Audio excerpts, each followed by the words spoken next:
Gen Z, you showed up at the ballot box last November. I'm grateful to you for it.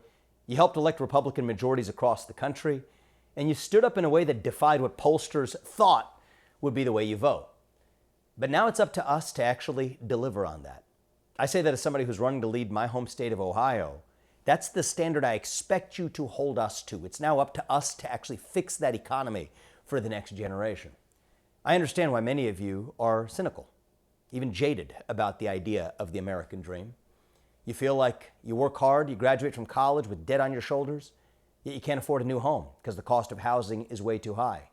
Young workers feel like they've done their part, working hard, and yet their wages are remaining flat while costs are going up. You're even cynical about free speech when you see a guy like Charlie Kirk, who gave you inspiration to speak your mind open on those college campuses, himself assassinated in cold blood as he was doing that very thing. So I understand why you might be a little skeptical, but don't be cynical about our country. It is the last best hope we have, and it is up to leaders like us to stand up and deliver you that new American dream. A new American dream where we actually bring down the cost of housing by building more homes. A new American dream where we bring down the cost of electricity by producing more energy. A new American dream where we bring down the cost and improve the quality of healthcare by increasing the supply of primary care, both through increasing not just physicians, but nurses, nurse anesthetists. You even think about physician's assistants.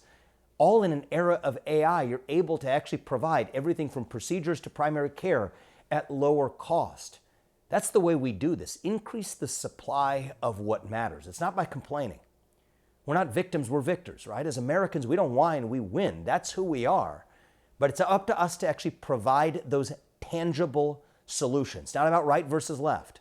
It's about right versus wrong. I don't care about owning the libs. I want us to own responsibility for saving this country, starting with our economy. Improve the affordability crisis to a place where everyday Americans, regardless of your background, your industry, your race, your creed, whether you live in an urban or rural or suburban community, if you work hard, you play by the rules, you get to have a good life.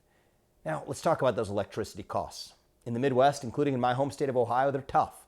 Let's get into the depth of the problem. What's happening is we're seeing AI data centers come in at a historic pace, increasing demand, but supply hasn't kept up. Does that mean we should restrict economic growth? No.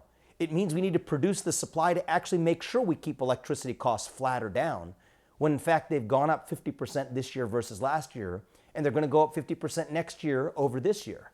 If we do it that way by increasing supply, then we can leverage that AI to give us greater leverage in the case of healthcare, to bring down the cost of healthcare by bringing down the cost and improving the effectiveness of primary care. So it's not about by avoiding our future. It's about actually chasing our future and embracing it that we get there, but doing it in a way that makes good on the commitment that we made to your generation. That's the standard I want you to hold me to.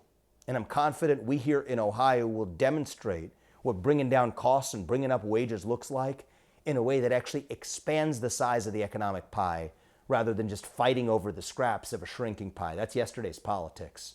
We're ready for the future.